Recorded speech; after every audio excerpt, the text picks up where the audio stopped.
RJ de volta com a cobertura da eleição. Ao longo dessa semana, vamos receber aqui no estúdio os 6 candidatos mais bem colocados na última pesquisa do Ibope. A ordem das entrevistas foi definida por um sorteio com a presença dos representantes dos partidos. Hoje é a vez de Marcelo Freixo, do PSOL. Boa tarde, candidato. Boa tarde, Mariana. Prazer estar aqui. Vocês estão vendo, a Ana Luísa Guimarães, como sempre, participa da entrevista comigo. Boa tarde, Ana Luísa. Boa tarde, Mariana. Boa tarde, candidato. Boa tarde, Ana.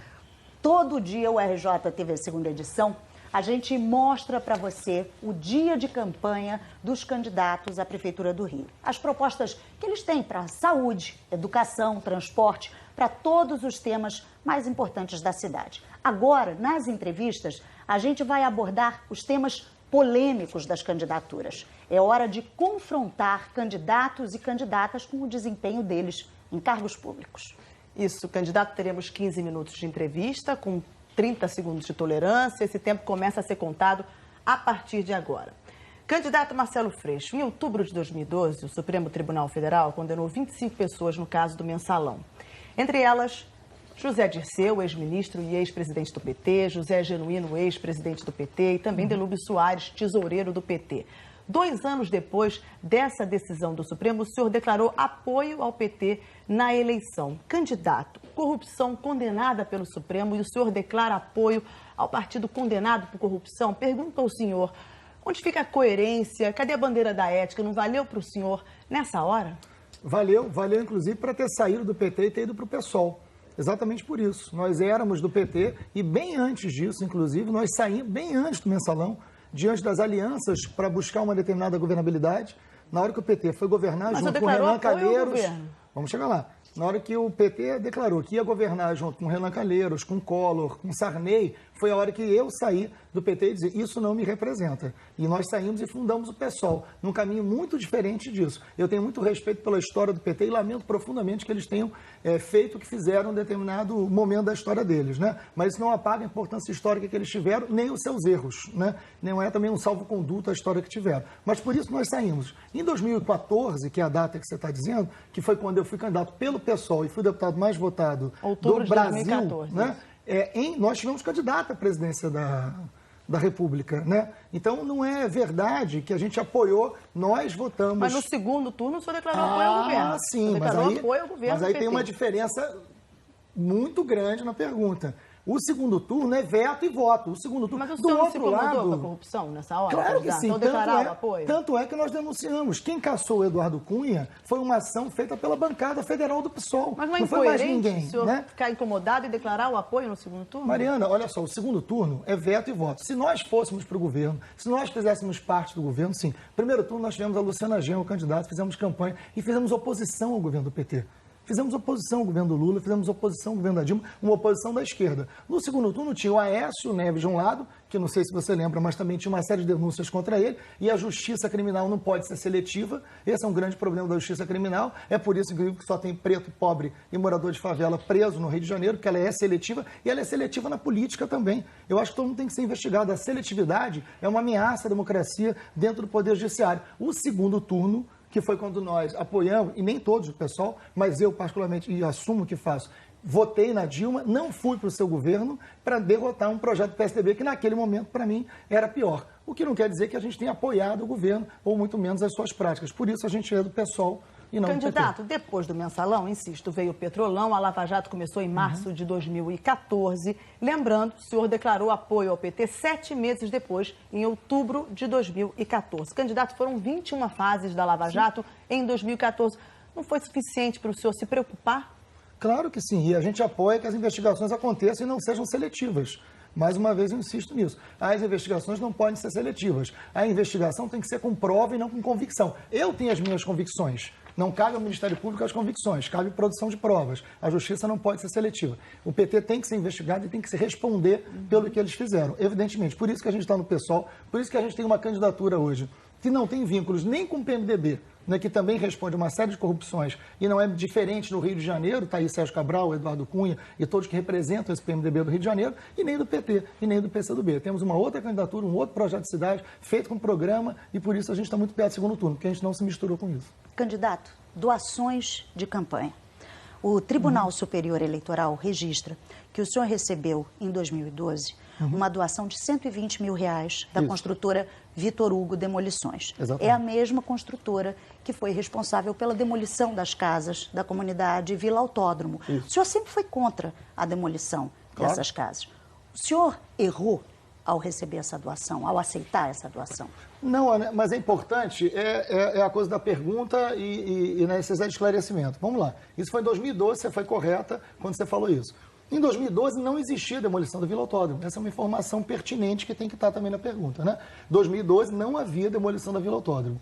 Em 2012, nós fizemos uma campanha com 320 doações. Apenas 3 de empresa, todas as outras de pessoas físicas. Uma delas da Vitor Hugo Demolições, que chegou até a gente através de um vereador, onde eles ajudaram e também ajudaram a gente, num valor que não é nenhum valor relativamente grande diante de uma campanha para a Prefeitura do Rio de Janeiro. Mas não é isso que importa, podia ser de R$1, de R$100, de 120 mil, não interessa, né? Ali não havia nada de ilegal, nós declaramos e não havia demolição da Vila Autódromo. Eles doaram naquele ano apenas para mim, para um vereador e para uma vereadora da Baixada, só. Então não havia nenhuma investigação, não havia nada contra isso, nada que impedisse de aceitar. Mas é importante dizer que em 2014, isso é importante esse complemento, em 2014, nós fizemos uma campanha pelo pessoal antes da lei, sem aceitar nenhuma. Nós nos antecipamos à lei. Não aceitamos nenhuma doação de empresa em 2014. Fomos pioneiros no Rio de Janeiro em fazer uma campanha só de pessoa física. E mais do que isso, jamais qualquer doação interferiu na minha vida parlamentar ou na minha vida política. Vale a pena perguntar para a dona Penha, maior liderança da Vila Autódromo, em quem ela vai votar para a Prefeitura. Vai votar em mim, porque o tempo inteiro eu estive do lado dos moradores da Vila Autódromo. Mas, candidato, e isso é importante. Desculpe lhe interromper agora. Sem problema. Mas o senhor diz, na sua atual campanha, o seguinte, palavras do senhor eu vou pedir licença para ler. É a velha política, empreiteiras decidindo o destino do eleitor. Não é incoerente dizer isso agora e ter recebido, ter aceitado essa doação de uma empreiteira em 2012? Não, porque é uma empresa de demolição que foi em 2012, onde esse debate não estava colocado, e isso em nenhum momento interferiu na nossa vida política. Mas por questão de princípio, não deveria questão... recusar sempre? Não, porque isso foi em 2012, esse debate não estava colocado, você não tem como prever que isso vai acontecer. Aliás, 2012... Mas não é questão de princípio, mesmo quando a lei permitia, desculpe insistir nesse ponto. Não tem problema mas nenhum. Se é uma questão de princípio, mesmo quando a lei permitia, o senhor não deveria ter recusado? Mas tanto é uma questão de princípio que em 2014 a gente negou antes da lei. Só o pessoal fez isso em 2014, mas ninguém fez. E o mais importante, como eu me comportei diante da Vila Autódromo. Ao contrário de vários outros candidatos, eu estive em Vila Autódromo em todos os momentos da luta daqueles moradores. E foi uma das maiores covardias que a Prefeitura do PMDB e quem estava também à frente da Secretaria de Habitação cometeu no Rio de Janeiro. Foi uma remoção covarde a mando da especulação imobiliária. Não havia nenhuma casa, nenhuma moradia ali em área de risco para ser removida. Foi removida para entender o interesse da especulação imobiliária, porque isso virou um sinal dessa cidade. Atende a quem tem dinheiro e sacrifica quem é mais pobre. Na nossa gestão, nós vamos parar com as remoções e vamos dar dignidade a essa pessoa que mora em lugares mais pobres e que precisa morar em melhores condições de vida, como foi em Vila Autódromo, onde a gente sempre esteve do lado deles. O senhor falou aí onde o senhor esteve, vamos falar sobre isso. Na sua agenda de campanha, o senhor teve 63 compromissos públicos até ontem. Eu não tinha contado, mas A gente contou dia a dia. Desses 63, apenas 6 foram na Zona Oeste. Zona Oeste que concentra... Vamos lá, candidato. Zona Oeste que concentra os 4 bairros mais populosos, com o maior número de moradores da cidade. Zona Oeste que tem problemas tradicionais, históricos, como saúde, transporte, educação, segurança. Por que o senhor não priorizou essa região na sua campanha, candidato? Então, você está com os números errados. Depois eu posso te passar hoje mesmo, te mando por e-mail, toda a minha agenda. São os números da sua agenda pública, candidato. Sim, mas a agenda pública que vocês passam não é... Aí tem uma questão central, Mariana, e é bom você me perguntar sobre o esclareço. Site. Sim, mas você sabe perfeitamente, porque vocês da Globo cobriram, eu fui presidente da CPI das milícias. Eu tive a coragem de enfrentar a maior máfia, a máfia mais violenta do Rio de Janeiro, que age exatamente na Zona Oeste. Por isso eu fui, para deputado estadual, um dos deputados mais votados na Zona Oeste, porque eles reconhecem o trabalho que a gente fez. Nem todo lugar da Zona Oeste eu posso ir para uma medida de segurança. E nem todo lugar da Zona Oeste eu posso divulgar na agenda para uma medida de segurança. Porque você sabe que, lamentavelmente, mesmo com a CPI das milícias tendo sido feita com enorme sucesso, nós prendemos ali na CPI, não a CPI, mas o Ministério Público a partir do trabalho da CPI. Prendemos deputados, vereadores, vários deles ligados ao PMDB, inclusive, né, foram presos pela CPI, um trabalho que vocês acompanharam. Eu não posso divulgar a agenda da Zona Oeste por uma medida de segurança, mas saiba que 80% da minha agenda foi Zona Norte e Estamos Zona falando Oeste. de Zona Oeste, candidato, Sim, apenas mas da eu estou Zona dizendo Oeste. que Zona Norte e Zona 6 Oeste. compromissos na Zona Oeste. 6 compromissos avisados pela medida de segurança. Eu não posso avisar que eu vou em Campo Grande em determinado horário. Comparando as prioridades de agenda do senhor, o senhor esteve na PUC, na Gávea, Zona Sul, única vez. 2 vezes. Não, duas vezes. Não, está errado, só ontem. E nenhuma em Santa Cruz, por exemplo. Está na sua agenda do site, candidato. A gente olhou dia a dia. O senhor teve 2 vezes na PUC durante a campanha. Não tive, só tive uma. E nenhuma em Santa Cruz, por exemplo. Tive em Santa Cruz 3 vezes e uma vez na PUC. Em Santa Cruz, inclusive, se você entrar agora no Facebook, tem uma postagem minha de um debate com mais de 3 milhões de visualizações sobre direitos humanos e a relação com as polícias. 3 milhões de visualizações num debate que fiz em Santa Cruz sobre direitos humanos lá dentro, à noite, em Santa Cruz. Está no Facebook, é só olhar. Tive várias vezes lá. E na PUC foi uma única vez e tinha mesmo que ir. Estava lotada a PUC ontem, foi só ontem. Candidato, e são foi ótimo o informações do debate, seu site que o senhor sempre indica para as pessoas todas olharem a sua trajetória, Claro, olharem seu dia a dia. claro. Foi o que a gente fez. Bom, então, corrija o Mas, seu Mariana, site. Não, Mariana, eu vou insistir. Eu não posso corrigir meu site e colocar a vida da minha equipe em risco. É uma questão de responsabilidade. Como vocês fazem com os repórteres de vocês, que vocês não deixam entrar em favela para cobrir candidatura da gente. Vocês não acompanham. Por quê? Porque vocês não querem sacrificar a equipe de vocês. Eu não posso colocar que vou em determinados lugares da Zona Oeste, porque a Zona Oeste, lamentavelmente, ainda tem milícia, porque esse governo é conivente com isso, e a gente enfrentou as milícias como ninguém fez. Eu não posso divulgar. Eu acho que isso é muito fácil de entender. Candidato, vamos falar de educação, porque quando o assunto é educação, o seu partido não tem números bons para apresentar. A única prefeitura administrada pelo PSOL no Brasil é do município de Itaucara, no noroeste fluminense. O IDEB acabou de ser divulgado, né? E a cidade de Itaucara, na cidade de Itaucara, o seu partido não cumpriu a meta estabelecida para os últimos anos, dos últimos anos do ensino fundamental. A meta era de 4,7, Itaucara ficou com nota 3,7. É um retrocesso de 8 anos na nota nesse segmento, no segundo segmento do ensino fundamental. É pior do que a nota do ano de 2007. Eu pergunto ao senhor por que o programa de educação do PSOL não funcionou em Itaucara. Ana, vamos lá, a informação está pela metade mais uma vez. Itaucara tem a administração do PSOL e eu tenho muito orgulho da administração do Itaucara. É um cortador de cana que enfrenta o que há de pior na política daquela região, porque são 11 vereadores, nós temos um vereador, os outros 10 são ligados ao Garotinho e ao PMDB, né? Ele enfrentou diversas máfias, como a máfia do lixo, ele fez coleta seletiva, ele garantiu o passe livre dos estudantes, ele tirou, no IDEB, ele tira Itaucara do 42º e traz para o 15º, faltou essa informação. Mas nos anos iniciais, mas aí não dá para você pegar só uma parte da informação, tem que melhorar. Eu estou mencionando o ensino fundamental. Eu acabei de mencionar o segundo segmento do ensino fundamental. Falando do primeiro segmento, que são os anos iniciais, do 1º ao 5º ano. Nos 3 colégios de Itaucara, os 3 colégios públicos de Itaucara, em 2 deles houve queda nas notas do primeiro segmento. Em um deles, para a gente pegar como exemplo, que era da rede estadual até 2013 e hoje é da administração municipal, a nota caiu de 7,2 para 5,4. E olha que em 2012 o senhor disse que o seu coordenador de campanha iria trabalhar ali junto do prefeito de Itaucara nesse sentido. O que não funcionou? Porque a nota caiu de 7,2 para 5,4. É uma queda expressiva. Primeiro, vamos lá. A gente tem muito questionamento ao IDEB.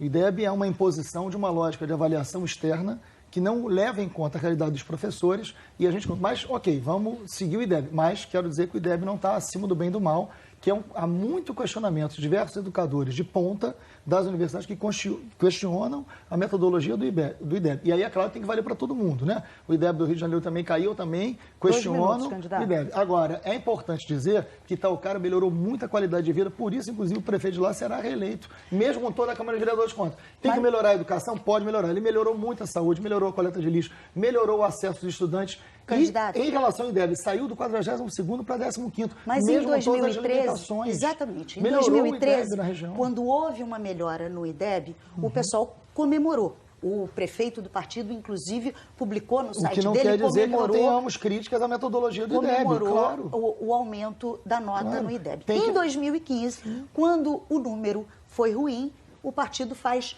críticas ao IDEB em vez de melhorar a educação. Não. Críticas ao IDEB nós sempre fizemos. sempre fizemos crise de saúde e greve, porque a gente sempre concordou que tem que ter mais autonomia pedagógica, a avaliação tem que levar em conta a realidade dos educadores, tem que ter a participação dele. Isso sempre foi a nossa fala, não agora. Agora, eu acho que Itaocara pode e deve melhorar na educação sempre. Houve o investimento na educação, houve a escuta dos professores, houve tempo de planejamento dos professores que não acontece no Rio de Janeiro. Lá eles pagaram os aposentados, coisa que o PMDB não fez no Rio de Janeiro. Lá eles pagam em dia, o que é obrigação. O servidor público, coisa que o PMDB não faz no Rio de Janeiro. Né? Então, o pessoal é muito diferente do PMDB na hora de administrar. Candidato, rapidamente, porque o nosso tempo está acabando. Então, o cara também vai mal em outro ranking. O Ministério Público Federal fez um levantamento avaliando as cidades, o cumprimento da lei de transparência.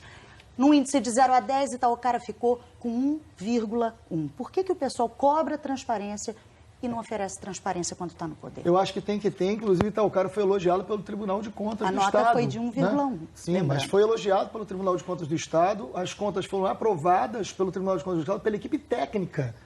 O Tribunal de Contas, a equipe técnica, não estou falando dos conselheiros, não, aprovaram e elogiaram a gestão de Itaocara. Então, essa avaliação do Ministério Público Federal... Tribunal de Contas do Estado, que avalia Itaocara, aprovou a equipe técnica, não foi pela política, não. E disse que então o Ministério Público Federal não vale essa avaliação do Ministério Público Federal? Eu tenho muitos questionamentos ao Ministério Público Federal, mas eu tenho convicção, né, de que em Itaocara a transparência é uma bela gestão do pessoal ali. Candidato Marcelo Freixo, seu tempo acabou. Muito obrigado pela sua participação. Eu posso usar, assim como a candidata de ontem, claro, um tempo para fazer um convite, né? Vocês estão convidados, inclusive, na Lapa, dia 26, na próxima segunda-feira, nós teremos um grande comício, já tem a presença do Chico Buarque, Wagner Moura, Guilherme Boulos e toda a militância do pessoal, servidores, professores, enfim, profissionais do município, todo mundo na Lapa, no dia 26, às 19 horas, para um comício, para a gente chegar no segundo turno e ganhar a eleição do Rio de Janeiro. Obrigado. Muito obrigada pela sua participação aqui no RJ. Candidato, daqui a pouco, à 13h, o candidato Marcelo Freixo do PSOL dá entrevista ao G1. Às 2h15, é a vez de Carmen Migueles, do Partido Novo. Você acompanha tudo isso lá no g1.com.br/RJ ao vivo.